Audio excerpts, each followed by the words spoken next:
Everyone, welcome to our channel Get Globe. आज के जो इम्पोर्टेंट टॉपिक है वो होने वाले हैं ग्रीन बिल्डिंग और लीड सर्टिफिकेशन के बारे में। ये जो दो टॉपिक है ये है सब्जेक्ट इन्वायरमेंट एंड इकोलॉजी से।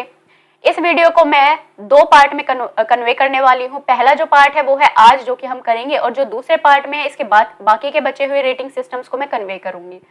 एक है अपने पास लीड सर्टिफिकेट, ठीक है, दूसरा है अपने पास IGBC, तीसरा है BEE का कोड, ठीक है, यानी कि ब्यूरो ऑफ एनर्जी एफिशिएंसी का कोड, और जो फोर्थ है वो है अपने पास गृह रेटिंग सिस्टम।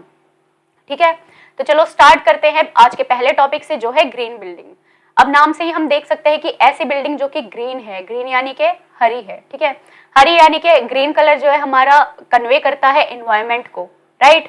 तो ऐसी बिल्डिंग जो कि एनवायरमेंट फ्रेंडली हो उसको हम ग्रीन बिल्डिंग बोल रहे हैं।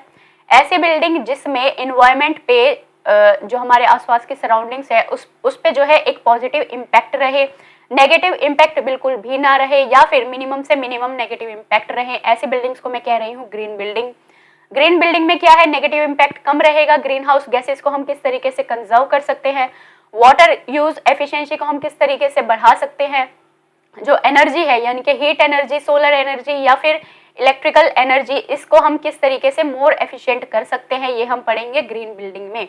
तो मैं यहाँ पे जो है आपको एक बेसिक सी डेफिनेशन दे रही हूँ ग्रीन बिल्डिंग के बारे में। तो ग्रीन बिल्डिंग बेसिकली किसको बोला गया है, जिसकी लाइफ साइकिल जो है फोकस करती है on reducing the negative impact on nature. कैसे होगा नेगेटिव इम्पैक्ट कम, अगर हम किसी बिल्डिंग को जो है एक बेटर डिजाइनिंग दे सके, बेटर कंस्ट्रक्शन दे सके, ऑपरेशन उसको अच्छे कर सके, या फिर उस बिल्डिंग की मेंटेनेंस अच्छी कर सके ताकि उसमें जो है वेस्ट मैनेजमेंट कम हो, राइट, वेस्ट मैनेजमेंट कम हो, उस बिल्डिंग को हम नाम दे रहे हैं एक ग्रीन बिल्डिंग का। वेस्ट मैनेजमेंट वहां पे कैसे कम होगा कि अगर हम वहां पे जो है रिन्यूएबल रिसोर्सेज का ज्यादा से ज्यादा यूज कर सके, नॉन रिन्यूएबल रिसोर्सेज यानी कि कोल, पेट्रोलियम और इस तरीके के रिसोर्सेज जो कि आने वाले टाइम में खत्म हो जाएंगे, ठीक है, सस्टेनेबिलिटी एकदम जीरो होने वाली है, ठीक है, ऐसे रिसोर्सेज को हम लोग सेव करके चलेंगे ताकि आने वाली फ्यूचर जनरेशन के लिए भी ये रिसोर्सेज यूज में आ सके। इसलिए हम जो है ऐसे प्रोडक्ट को यूज करेंगे जो कि बार बार हम रिसाइकल कर सकते हैं, और इन्हीं रिसाइकलिंग प्रोडक्ट्स को यूज करके हमने जो है पूरी की पूरी एक बिल्डिंग में कंस्ट्रक्शन करने वाले हैं, उस बिल्डिंग की पूरी डिजाइनिंग हम लोग करने वाले हैं। तो इसी तरीके की बिल्डिंग को हमने बोला है ग्रीन बिल्डिंग। तो मैं यहाँ पे कुछ इमेजेस आपको दिखा देती हूँ। ये जो दो बिल्डिंग है इसमें आप देख रहे हो कि बहुत सारे फूल पत्ती, ठीक है, और पूरी की पूरी जो है ग्रीनरी हमें देखने को यहाँ पे मिल रही है। तो बेसिकली हुआ क्या है कि जो कन्वेंशनल बिल्डिंग ऑलरेडी बनी हुई है उन्हीं को ही मॉडिफाई कर दिया है ग्रीन बिल्डिंग में, वहीं पर ही जो है प्लांटेशन की हुई है, ठीक है। प्लांटेशन से क्या होगा, हमें ज्यादा से ज्यादा ऑक्सीजन मिलेगा, कार्बन डाइऑक्साइड जो है जो कि एक मेजर सोर्स है ग्रीन हाउस गैस का, वो वहां पे रिड्यूस होना शुरू हो जाएगा। इन्वायरमेंट फ्रेंडली रहेंगी चीजें, इंडोर एंड आउटडोर का भी इन्वायरमेंट ऐसी टाइप की बिल्डिंग्स में काफी अच्छा रहता है, ठीक है। इस तरीके की बिल्डिंग्स आजकल आपको हर जगह देखने को मिल सकती है, यानी कि hospitals, convention centres, IT parks, school भी कई तरीके के जो है ग्रीन बिल्डिंग में आजकल कन्वर्ट हो रहे हैं, ठीक है। So I can say that कि all type of building are going the green way, यानी कि government, IT parks, offices, residential, bank, airport और कन्वेंशन सेंटर एटसेट्रा, ये सारी की सारी बिल्डिंग्स जो है धीरे धीरे जो है गो ग्रीन वाले थॉट की तरफ बढ़ रही हैं। क्लियर है। तो ग्रीन बिल्डिंग में बेसिकली क्या कर रहे हैं हम लोग, नेगेटिव इम्पैक्ट को कम कर रहे हैं ताकि नेचर पे जो है नेगेटिव इम्पैक्ट कम रहे ग्रीन हाउस गैसेज का, राइट। और क्या हो रहा है ग्रीन हाउस ये ग्रीन बिल्डिंग में बेसिकली हम लोग रिन्यूएबल रिसोर्सेज का यूज कर रहे हैं, ठीक है, एनर्जी सेव कर रहे हैं, वाटर एंड वेस्ट मैनेजमेंट को हम अच्छे से जो है चीजें मैनेज करते हुए चलेंगे, राइट। क्लियर है। ग्रीन बिल्डिंग के बारे में मैं एक और बात कह सकती हूँ कि a green building is one which uses less water. Less water कैसे, यानी कि वाटर मैनेजमेंट कैसे होगा, हम लोग जो है जो हमारा ये होता है रेन हार्वेस्टिंग होता है, ठीक है। तो रेन हार्वेस्टिंग में क्या होता है, हम जो बारिश का पानी होता है उसको सेव कर सकते हैं, उसको सेव किए हुए पानी को हम आफ्टर यूज कर सकते हैं इन बिल्डिंग्स में, यानी कि वॉशरूम्स के लिए, ठीक है, और जो है कूलर अगर लगे हैं वाटर कूलर्स उनमें भी हम लोग जो है इस पानी का यूज कर सकते हैं, ठीक है। तो a green building is one which uses less water, optimise energy efficiency, conserve natural resources, ठीक है। एनर्जी एफिशिएंसी यानी कि हमें जो है स्टार रेटिंग के प्रोडक्ट्स को यूज करना शुरू करना पड़ेगा। लेट्स सपोज आजकल जैसे जो एयर कंडीशनर है या फिर जो भी रेफ्रिजरेटर्स आजकल घरों में आते हैं उन पे जो है कुछ स्टार रेटिंग लिखी हुई होती है कि 4 स्टार है या फिर 5 स्टार है। वो बेसिकली दिखाती है कि ये जो आपका प्रोडक्ट है वो कितनी अमाउंट ऑफ इलेक्ट्रिकल एनर्जी को बचाएगा या फिर कितना जो है उसकी जो है एनर्जी एफिशिएंटली हमें मिलने वाली है या फिर आउटपुट की फॉर्म में हमें मिलने वाली है, राइट। नेचुरल रिसोर्सेज को हम कैसे कंजर्व कर सकते हैं, यानी कि कोल एंड पेट्रोलियम का जो है कम से कम यूज करें, ठीक है, बायोफ्यूल्स का हम लोग ज्यादा यूज करें, ठीक है, generates less waste and provide a healthier spaces for occupants as compare to the conventional या फिर नॉर्मल बिल्डिंग्स। क्लियर, राइट, ठीक है। अब देखते हैं कैसे मटेरियल्स जो है हम लोग ग्रीन बिल्डिंग को बनाने में यूज कर सकते हैं। जैसे मैंने अभी बताया कि हम लोग जो है रिन्यूएबल रिसोर्सेज का यूज करेंगे या फिर ऐसे रिसोर्सेज का यूज करेंगे जिनको हम या तो रिसाइकल कर सकते हैं, ठीक है, और अगर हम ऐसे प्रोडक्ट्स को रिसाइकल नहीं कर सकते तो उन्हीं का ही यूज करके हम किस तरीके से मॉडिफाई करके हम अपनी ग्रीन बिल्डिंग कंस्ट्रक्शन में हम लोग यूज कर सकते हैं। यहाँ पे मैंने कुछ आपको एग्जांपल्स लिखे हैं। पहला जो है वो है न्यूज़पेपर वुड, ठीक है। नॉर्वे कंट्री में क्या होता है कि million tons of paper and cardwood को रिसाइकल किया जाता है और रिसाइकिल करने के बाद जो है वो इस तरीके की बिल्डिंग मैन्युफैक्चरिंग में यूज होता है। सेकेंड हमारा नेपी रूफिंग। नेपी रूफिंग क्या होता है, ऐसे लाइक जो कि आजकल जो है सैनिटरी प्रोडक्ट्स हो गए या फिर जो भी बेबीज की जो भी नैपीज होते हैं जो कि एक तरह से वेस्ट प्रोडक्ट होता है, तो उन्हीं का ही यूज करके उनको क्या करते हैं हम मशीन से जो है उनके पॉलीमर्स को एक्सट्रैक्ट कर लेते हैं और वही मटेरियल्स जो है हम लोग कंस्ट्रक्शन में यूज करते हैं, इन ग्रीन बिल्डिंग की कंस्ट्रक्शन में हम लोग यूज करते हैं। नेक्स्ट है अपने पास रेकी ब्लॉक्स। रेकी ब्लॉक्स क्या है, बेसिकली ऐसे प्लास्टिक के जो भी बैग्स होते हैं जो कि हमारे आजकल डेली घर में भी आते हैं, पॉली बैग्स आते हैं प्लास्टिक के, जो कि अभी बैन होना धीरे धीरे शुरू हो रहे हैं, ठीक है, क्योंकि प्लास्टिक ऐसी चीज़ है जो कभी भी खत्म नहीं होगी। तो बेटर है कि इस टाइप की प्लास्टिक्स को ही हम अपने काम में ही लेके आए। तो उसका एक तरीका है रेकी ब्लॉक्स। इनको क्या करना पड़ता है कि एक high amount of heat energy यहाँ पे प्रोवाइड करती है और इन प्लास्टिक्स बैग्स को एक ब्रिक की फॉर्म यानी कि ईंट की फॉर्म में यूज करते हैं, ठीक है, ईंट की फॉर्म में हम बना देते हैं और ग्रीन बिल्डिंग के कंस्ट्रक्शन में हम लोग यूज करते हैं। नेक्स्ट है अपना मशरूम वॉल्स। मशरूम में क्या होता है, बेसिकली एक बैक्टीरिया होता है माइसीलियम नाम का। ये बैक्टीरिया कई एग्रीकल्चर बाई प्रोडक्ट में भी निकलता है, यानी कि खेती करते हैं या फिर किसी भी जैसे शुगर केन हो गया या फिर रॉटन ऑर्गेनिज्म हो गया, ट्रीज के ट्रंक हो गए, ठीक है, जड़ें हो गई बड़ी बड़ी, वहां पे जो है माइसीलियम बैक्टीरिया प्रोड्यूस होता है, ठीक है। अगर हम उसको जो है इस तरीके से जो है केमिकली मॉडिफाई करें तो वो भी जो है एक तरह से इंसुलेटिंग और पैकेजिंग मटेरियल की तरह हम लोग अपनी ग्रीन बिल्डिंग में यूज कर सकते हैं, राइट। नेक्स्ट है अपना प्लासफॉल्ट। प्लासफॉल्ट क्या है, बेसिकली अब ये दो वर्ड से बना है, ठीक है, एक है प्लास यानी कि प्लास्टिक और एक है एसफॉल्ट, ठीक है। तो क्या करना है, बेसिकली इसको रिसाइकलिंग करने के लिए प्लास्टिक जो भी है उसको हमने मिक्स कर दिया है with some good amount of asphalt, ठीक है। उसको एसफॉल्ट के साथ मिक्स करने के बाद वो जो है बहुत ज़्यादा एक ठोस क्वांटिटी में हमारे पास मिल जाती है, लाइक एक ब्रिक की तरह या फिर, ठीक है, बहुत ही जो है ठोस क्वांटिटी में, यानी कि मोर रिजिड वो हो जाता है और वाटर रेजिस्टेंट हो जाता है, यानी कि पानी का उस पर ज़्यादा इम्पैक्ट नहीं पड़ता है। तो इस टाइप के मटेरियल्स को भी हम जो है ग्रीन बिल्डिंग बनाने में यूज कर सकते हैं।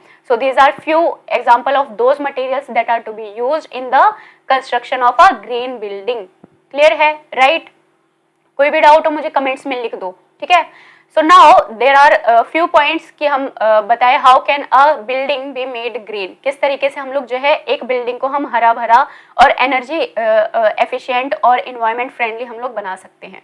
तो पहला जो पॉइंट है वो है एनर्जी सेविंग्स। जैसा मैंने आपको बताया कि एनर्जी सेविंग्स में क्या है, हमें जो है star rating, right, star rating वाले इक्विपमेंट्स का हम लोग यूज करने वाले हैं, ठीक है, इक्विपमेंट्स या फिर एलिमेंट्स का हम लोग यूज करेंगे। क्लियर, ठीक है।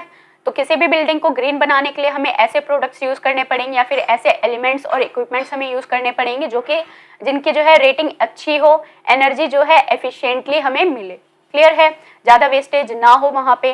सेकेंड है स्पेस एफिशिएंसी। अब देखो स्पेस का मतलब क्या है कि हमें जो है मोस्टली इतना टाइप का स्पेस हमें रखना चाहिए। जैसे कि मैं एक एग्जांपल यहाँ पे देना चाहूंगी, आप सबने हवा महल देखा होगा, ठीक है, या फिर पहले के टाइम में जो है जब इलेक्ट्रिसिटी नहीं होती तो पहले के राजा महाराजा किस तरीके से जो है पूरे के पूरे अपने महल को, अपने किले को किस तरीके से जो है डिजाइन करते थे, कंस्ट्रक्ट करते थे कि पूरे टाइम वहां पे जो है गर्मी में भी हवा चलती थी, ठीक है। तो हवा महल में क्या है बेटा, बहुत सारी ऐसी खिड़कियां बनी हुई है जहां से जो है एयर का पैसेज अच्छे से उस महल के अंदर आता है। तो स्पेस को जो है एफिशिएंटली वहां पे यूज किया हुआ होता है। तो ये जो है एक डेफिनेटली एक अच्छा एग्जाम्पल है स्पेस एफिशिएंसी को जो है एक्सप्लेन करने का, राइट। तो जो ग्रीन बिल्डिंग जो है इस तरीके के स्पेस को एफिशिएंटली यूज कर सके, ठीक है, स्पेस उसमें अच्छा खासा हो ताकि इंडोर एयर क्वालिटी जो है वो अच्छे से मेंटेन हो, तो उसको हम क्या बोलेंगे, ग्रीन बिल्डिंग, राइट। क्लियर है। थर्ड है अपना रेन वाटर हार्वेस्टिंग, यानी कि क्या है यहाँ पे वाटर मैनेजमेंट का यूज करना, ठीक है। रेन वाटर हार्वेस्टिंग में क्या है, जैसे ही पानी आता है या फिर बारिश आती है तो उस पानी को हम फर्दर यूज के लिए कैसे हम स्टोर करें, एग्रीकल्चर के लिए कैसे स्टोर करें। ग्रीन बिल्डिंग में जो है पूरी की पूरी हमें साइड में जो है प्लांटेशन लगी हुई होते हैं, वहां पे उस पानी को हम लोग यूज कर सकते हैं, ठीक है। तो रेन वाटर हार्वेस्टिंग भी एक इंपॉर्टेंट पॉइंट है यहाँ पे। नेक्स्ट है वॉल गार्डनिंग, ठीक है। जैसे यहाँ पे मैंने दिखाया था इमेजेस में, जो भी प्रीवियस इमेजेस मैंने आपको दिखाई थी, वहाँ पे क्या है, बाहर दीवारों पे ही पूरी की पूरी गार्डनिंग बनी हुई है, तो वहाँ पे हम फूल और इस तरीके के जो है प्लांट्स हम लोग उगा सकते हैं, जो कि बायोडाइवर्सिटी को भी हेल्प करेगी। कैसे यहाँ पे बायोडाइवर्सिटी को हेल्प होगी, बताओ, बायोडाइवर्सिटी को कैसे हेल्प होगी, क्योंकि यहाँ पे जो है इंसेक्ट्स और काफी सारे बर्ड्स को जो है अपना होम मिल सकता है, राइट। काफी सारे इंसेक्ट्स और बर्ड्स को अपना होम मिल सकता है, राइट। तो वॉल गार्डनिंग का यूज करके भी हम एक नॉर्मल सी बिल्डिंग को एक ग्रीन बिल्डिंग में कन्वर्ट कर सकते हैं। नेक्स्ट अपना रूफ टॉप एग्रीकल्चर, यानी कि जो बिल्डिंग की जो भी छत है वहां पे हम एग्रीकल्चर करें, यानी कि वेजिटेबल्स और फ्रूट्स भी हम लोग वहां पे उगा सकते हैं, ठीक है।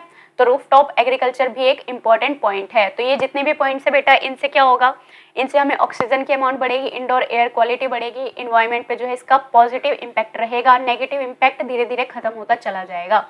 क्लियर है।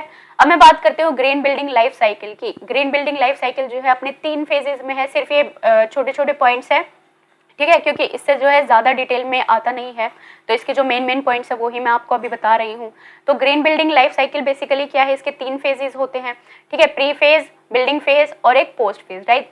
तो पहले क्या होगी, पहले तो इसकी डिजाइनिंग होगी, ठीक है, डिजाइनिंग होगी, डिजाइनिंग जो है ये अपना प्री फेज कहलाएगा।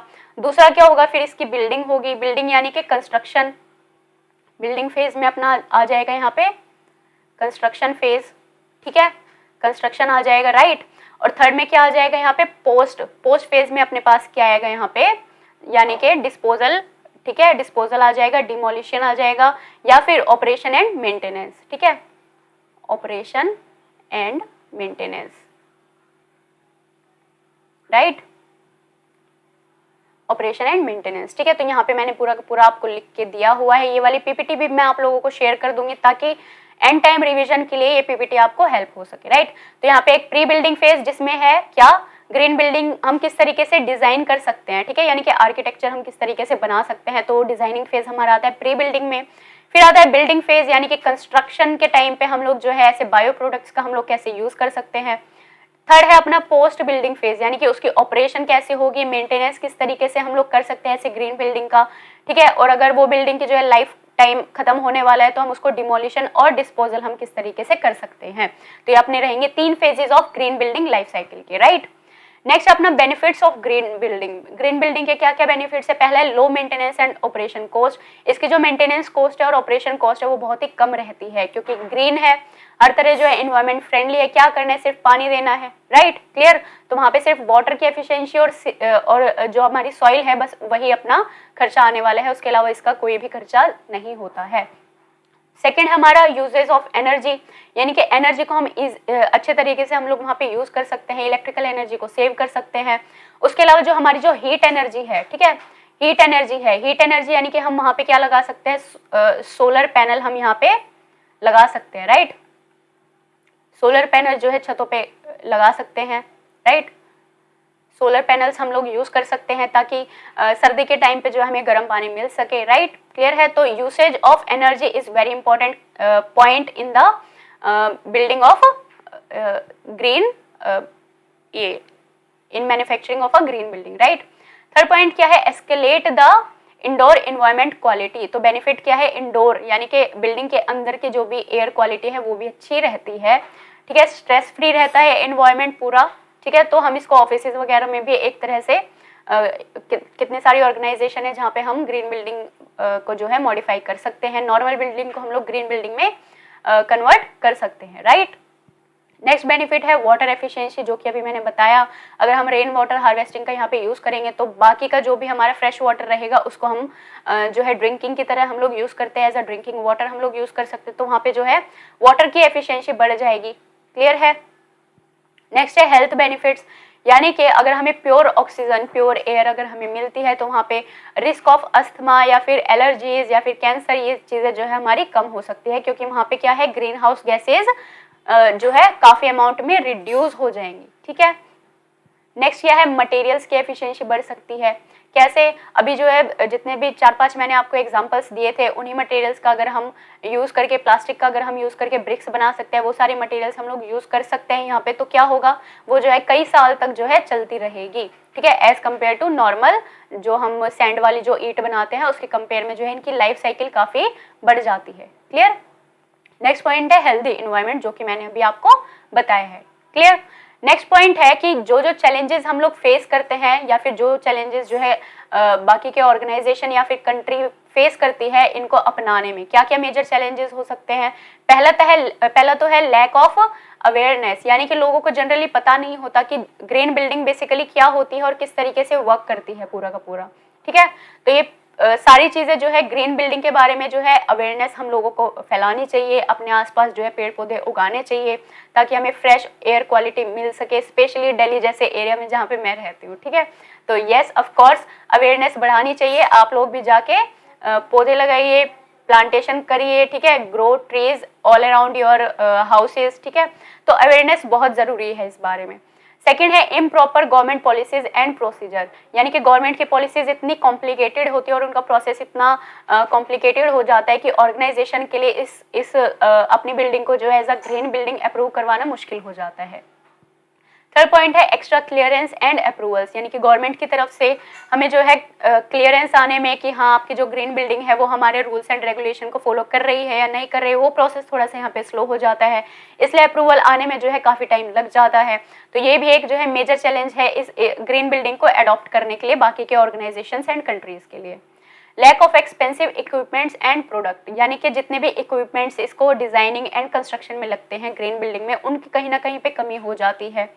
ठीक है, इसके अलावा है lack of skilled man power, यानी कि अगर हमारे पास ये एक्सपेंसिव इक्विपमेंट्स भी आ जाए या फिर प्रोडक्ट्स भी आ जाए तो उसको किस तरीके से हम लोग जो है कंस्ट्रक्शन में यूज़ करें, ऐसे लोगों को भी अभी जो है ट्रेनिंग देना ज़रूरी है। तो यहाँ पे जो है कमी हो जाती है ऐसे लोगों की या फिर ऐसे मैन पावर की जिनको ये चीज़ें आती है। ठीक है, तो ये सारी चीज़ें थी ऑल अबाउट ग्रीन बिल्डिंग। ठीक है, अब मैं आगे बढ़ रही हूँ लीड सर्टिफिकेशन के बारे में। ठीक है, तो basically there are various certifying agencies that help building developers to implement these principles and get a green certification, यानी कि कई सारी ऐसी एजेंसीज हैं, कई सारी ऐसी ऑर्गेनाइजेशन है, ठीक है, या फिर कई सारे ऐसे सर्टिफिकेशंस हैं जो कि इन ग्रीन बिल्डिंग्स को प्रोवाइड करवाना ज़रूरी होता है। या फिर अगर मान लो कि मैंने जो है ऐसी बिल्डिंग बना दी है जो कि पूरी हर तरीके से ग्रीन है एंड एनर्जी एफिशिएंट है, तो उसको अप्रूव करवाने के लिए जो है मुझे गवर्नमेंट के पास जाना पड़ेगा। गवर्नमेंट सारे के सारे मेजर्स और रूल्स एंड रेगुलेशंस को चेक करेगी, अगर वो वेरीफाइड होते हैं तो गवर्नमेंट जो है मुझे एक सर्टिफिकेट प्रोवाइड करवाती है।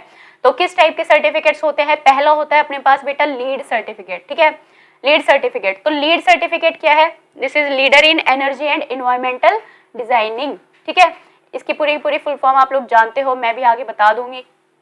लीड क्या है, बेसिकली लीड जो है वो यूएस से स्टार्ट हुआ था। कहाँ से स्टार्ट हुआ था, यूएस, यानी कि यूनाइटेड स्टेट्स ऑफ अमेरिका। ठीक है, वहाँ की एक प्राइवेट कंपनी थी। ठीक है, वहाँ जो प्राइवेट कंपनी थी वहाँ पे जो है कुछ रूल्स एंड रेगुलेशन उन्होंने बनाए थे ताकि वो जो है एनवायरमेंट फ्रेंडली चीज़ों को कर सके। बाकी के जितने भी है वहाँ पे बिल्डिंग्स हैं या फिर कंस्ट्रक्शन हो रही थी उसको जो है वो एक एनवायरमेंट फ्रेंडली चीज़ों में कन्वर्ट कर सके, राइट। तो उस कंपनी ने क्या किया, वो कंपनी जो है 1993 में ये सारे के सारे रूल्स एंड रेगुलेशंस लेके आई थी। फिर उसके बाद क्या हुआ, ये धीरे धीरे जो है मॉडिफाई होने लग गए। ठीक है, मॉडिफिकेशन यहाँ पे होने लग गई थी, राइट। और 1998 आते आते जो है ये लीड सर्टिफिकेट्स जो है बाकी की सारी कंट्रीज में धीरे धीरे फैलने लगा और बाकी सारी कंट्रीज को जो है ये अच्छा लगा और उन्होंने भी लीड सर्टिफिकेट्स के रूल्स एंड रेगुलेशंस को अडॉप्ट करना स्टार्ट कर दिया था। तो 1998 में जो है लीड प्रोसेस जो है ये लीड सर्टिफिकेशन जो है ये बूम पर था। फिर 2001 में जो है वो इंडिया में आया और इंडिया ने भी लीड सर्टिफिकेशन को अडॉप्ट करना स्टार्ट कर दिया, राइट। क्लियर है, चलो अब लीड के बारे में हम यहाँ पे देख लेते हैं कुछ पॉइंट के। It is an international recognise certification system, जैसे मैंने अभी बताया कहाँ का है, ये यूएस का है, राइट, यूएसए का है। ठीक है। लीड बेसिकली क्या है, एक रेटिंग सिस्टम है, यानी कि जो भी ग्रीन बिल्डिंग होगी उसको जो है सर्टिफिकेट प्रोवाइड करवाना होता है। ठीक है, ये क्या है, बेसिकली एक बेंचमार्क है, यानी कि और जो भी बिल्डिंग है उनके लिए जो है ये जितने भी लीड में जो भी रूल्स एंड रेगुलेशन है वो फॉलो करना इम्पोर्टेंट है। ठीक है, नेक्स्ट है अपने पास IGBC रेटिंग्स। IGBC क्या है, Indian green building council ratings. ठीक है, IGBC बेसिकली जो है वो इंडिया के लिए है, राइट, यानी कि नेशनल है, इंडिया के लिए है ये वाली जो रेटिंग सिस्टम है। बेसिकली क्या है, ये जो है मैनेज करती है this IGBC rating will be manage by CII, यानी कि कॉन्फेडरेशन ऑफ इंडियन इंडस्ट्री। ठीक है, सो आई कैन से कि IGBC is a division of CII, यानी कि CII के साथ जो है ये काम करती है। CII का काम क्या है कि गवर्नमेंट के साथ कोलैबोरेट करना ताकि वो जो है सस्टेनेबिलिटी को अचीव कर पाए, राइट, सस्टेनेबिलिटी को अचीव कर पाए। इन दोनों के बारे में हम काफी अच्छे से आगे लेक्चर्स में पढ़ने वाले हैं। थोड़ा अपना ब्यूरो ऑफ एनर्जी एफिशिएंसी, और इसका जो कोड होता है वो है ECBC, यानी कि एनर्जी कंजर्वेशन बिल्डिंग कोड। ठीक है, ये बेसिकली जो है BEE ने बनाया था to set energy efficiency standards for design and construction, यानी कि किसी भी बिल्डिंग में जो है एनर्जी को किस तरीके से यूज किया जाए, यानी कि solar energy, heat energy, electrical energy को किस तरीके से यूज किया जाए, वो काम है BEE का, यानी कि ब्यूरो ऑफ एनर्जी एफिशिएंसी का। और उसके लिए जो भी सर्टिफिकेट प्रोवाइड करवाया जाता है वो है ECBC सर्टिफिकेट्स, राइट। फोर्थ है अपने पास ग्रीहा सर्टिफिकेट, यानी कि the green rating for integrated habitat assessment. ये भी अपना क्या है, this is our Indian certificate, यानी कि it is a national rating system for green building that is adopted while designing and evaluating new buildings. ठीक है, जो भी अपनी नई बिल्डिंग्स बनती है, अगर वो जो है ग्रीन बिल्डिंग के सारे रूल्स एंड रेगुलेशंस फॉलो करती है, ठीक है, तो उसको हमें सर्टिफिकेट प्रोवाइड करवाते हैं, वो है ग्रीहा का सर्टिफिकेट। क्लियर है? तो चलो पहला हम पढ़ने वाले हैं leadership in energy and environmental design के बारे में, यानी कि लीड सर्टिफिकेट के बारे में। इसका जो लोगो है वो कुछ इस तरीके से होता है। ठीक है, US क्यों लिखा है, क्योंकि ये USA से स्टार्ट किया था, USA ने स्टार्ट किया था, और जो कंपनी थी प्राइवेट कंपनी वो थी USGBC, यानी कि यूनाइटेड स्टेट्स की ग्रीन बिल्डिंग काउंसिल। ठीक है, एक प्राइवेट कंपनी थी जिसने लीड को स्टार्ट किया। जैसे मैंने अभी बताया, ये वाला जो है लीड सर्टिफिकेट 1993 में देना स्टार्ट हुआ था, उसके बाद जो है आते आते 1998 में ये ऑल ओवर द वर्ल्ड धीरे धीरे करके फैलने लगा है, और 2001 में जो है इंडिया ने इसे अडॉप्ट किया, right. So there are few points जो कि मैं आपको बता रही हूँ। पहला है, it is widely used green building rating system in the world, यानी कि पूरे के पूरे वर्ल्ड में। सेकंड है कि लीड इंडिया वाज लॉन्च्ड, यानी कि इंडिया में कब आया था, वो 2001 में आया था, और उसको नाम दिया गया लीड इंडिया का। क्लियर है? थर्ड पॉइंट है कि it is globally recognised symbol of sustainability, यानी कि किस तरीके से जो है आने वाले टाइम में जो है चीज़ों को सस्टेन किया जाए, जो भी हमारे नॉन रिन्यूएबल रिसोर्सेज हैं उनको कैसे हम लोग कंजर्व किया जाए। ठीक है, सस्टेनेबिलिटी की तरफ हम किस तरीके से बढ़ सकते हैं, तो यही सर्टिफिकेट बेसिकली एक सिंबल का काम करता है। ठीक है, नेक्स्ट है कि हम जो जितनी भी हमारी ऑर्गेनाइजेशंस है ऑल ओवर द वर्ल्ड, उनको जो है कुछ रेटिंग्स दी जाती है लीड के हिसाब से, प्लेटिनम होगी, गोल्ड होगी, सिल्वर होगी, या फिर सिर्फ सर्टिफाइड होगी। ठीक है, तो सर्टिफाइड उनको दिया जाता है जो कि ठीक है, एक बार उन्होंने सारे के सारे रूल्स एंड रेगुलेशन को फॉलो कर लिया है तो दे आर सर्टिफाइड। अगर वो उसी में उसको अच्छे से मेंटेन कर रही है और अच्छे तरीके से उसको मेंटेन करके आगे आगे बढ़ रही है, और एनर्जी पे काफ़ी अच्छा उनका रिस्पॉन्स आ रहा है, इन्वायरमेंट फ्रेंडली काफ़ी अच्छी है उनकी बिल्डिंग, तो उसको जो है धीरे धीरे सर्टिफिकेट्स उनका बढ़ जाते हैं, रेटिंग्स उनकी बढ़ जाती है, यानी कि सिल्वर, गोल्ड एंड प्लेटिनम। तो जिस जिस ग्रीन बिल्डिंग की सबसे अच्छी रेटिंग होती है उसको सर्टिफिकेट दिया जाता है प्लेटिनम का, राइट। यहाँ पे कुछ पॉइंट्स है, पॉइंट्स के हिसाब से ही ये सारे के सारे रेटिंग्स दी जाते हैं किसी भी ऑर्गेनाइजेशन को। अगर वो पॉइंट्स है 40 से लेके 49 तक तो दीज आर ओनली सर्टिफाइड। अगर वो पॉइंट्स 50 से 59 तक है तो उनको जो है सिल्वर वाला बैच या सिल्वर वाली रेटिंग्स दी जाती है। अगर उनके कुछ और पॉइंट्स बढ़ जाते हैं यानी कि 60 से लेके 79 तक तो उनको जो है गोल्ड की रेटिंग दी जाती है, और अगर उनके पॉइंट्स 80 प्लस हो गए हैं तो उनको प्लेटिनम की यहाँ पे रेटिंग दी जाती है। क्लियर? तो ये 3-4 पॉइंट्स है। इसके अलावा 1-2 पॉइंट्स और है जो मैं आपको बताऊंगी। जैसे कि अभी मैंने देखा क्या कि USGBC यानी कि US के जो भी एक प्राइवेट कंपनी थी ग्रीन बिल्डिंग काउंसिल, उसी ने ही ये स्टार्ट किया था। इसके अलावा एक सर्वे हुआ था 2014 में बर्कले में, उसमें ये देखा गया कि जितने भी लीड सर्टिफिकेट ये जो लीड रेटिंग्स वाली जितनी भी बिल्डिंग्स हैं उन्होंने क्या किया कि मतलब कि वहाँ पे जो है क्या क्या फ़ायदा मिला हमें, है ना। क्या क्या फायदा मिला कि 50% जो है 58% जो है वहाँ पे ग्रीन हाउस गैसेज का रिडक्शन हो गया, राइट। 50% का यहाँ पे ग्रीन हाउस गैसेज का रिडक्शन हो गया, 48% ऑलरेडी ग्रीन हाउस गैसेज का रिडक्शन हुआ due to solid waste, and 5% किसकी वजह से, ट्रांसपोर्टेशन की वजह से। यानी कि अगर मान लो वाटर कंजप्शन क्या था, अगर हमने यहाँ पे रेन वाटर हार्वेस्टिंग का यूज किया है तो उसकी वजह से जो है वाटर कंजप्शन यानी कि वाटर की एफिशिएंसी बढ़ गई है, पानी वहाँ पे सेव होता चला गया है। तो उसमें हमने देखा है 50% जो है उसमें कम ग्रीन हाउस गैसेज थी as compare to the conventional building, ठीक है। इसी तरीके से 48% जो है कम ग्रीन हाउस गैसेज हमें मिलती है ड्यू टू सॉलिड वेस्ट, और 5% ड्यू टू ट्रांसपोर्टेशन। यानी कि ट्रांसपोर्टेशन में पहले हम क्या यूज करते थे, कोल एंड पेट्रोलियम का यूज करते थे। अगर हम बायो प्रोडक्ट्स अगर हम यूज करते हैं तो वहां पे क्या होगा, 5% जो है green house gases less emit होना शुरू कर देगी, यानी कि कम एमिट होगी, ठीक है।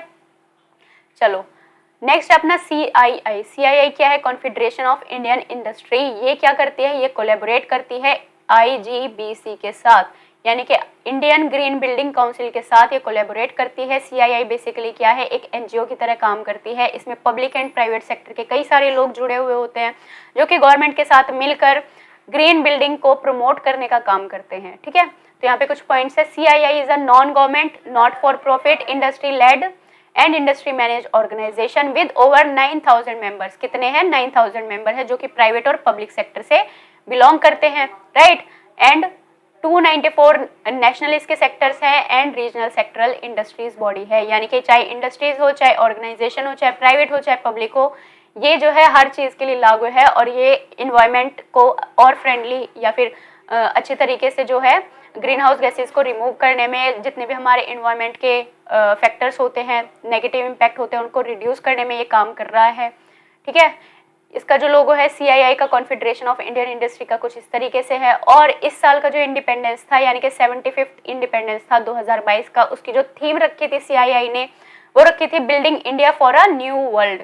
Building India for a new world, ये जो है थीम थी। बेसिकली ये वाले जो थीम वाले जो क्वेश्चंस होते हैं वो IAS में आते हैं, UPSC सिविल सर्विस एग्जामिनेशंस में आते हैं कि 75th की क्या थीम थी CII की, तो building India for a new world, right.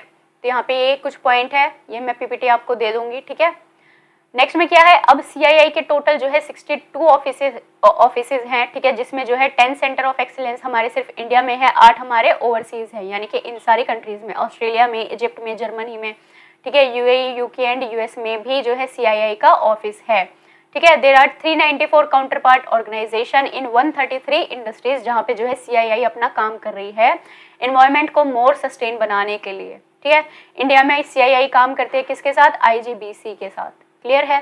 तो ये जो 2-3 पॉइंट्स थे आज के, कौन कौन से हैं, green building, right, green building देख लिया हमने, लीड का सर्टिफिकेशन देख लिया और CII देख लिया। कल जो मैं टॉपिक पढ़ाने वाली हूँ या जो इसी वीडियो का पार्ट नंबर 2 आने वाला है, उसमें मैं बाकी के कोड्स करवाऊंगी, यानी कि IGBC कोड क्या होता है, नेट जीरो क्या होती है, नेट जीरो ग्रीन बिल्डिंग क्या होती है, ठीक है, BEE क्या है, यानी कि जो एनर्जी एफिशिएंसी को बढ़ावा देने के लिए जो भी हमारे पास कोड होता है या जो भी सर्टिफिकेट लगता है वो क्या होता है, और ग्रीहा क्या होता है वो भी हम कल पढ़ने वाले हैं, ठीक है। तो आज के लिए इतना ही। एक मैं सिंपल सा क्वेश्चन आप लोगों को करवा देती हूँ। क्वेश्चन कहता है which of the following is और are measures for a green building. First है use star rating elements that save energy. क्या ये है measure? Yes it is a measure, ठीक है। हमें क्या करने चाहिए, स्टार रेटेड एलिमेंट्स और इक्विपमेंट्स का यूज करना चाहिए घर में।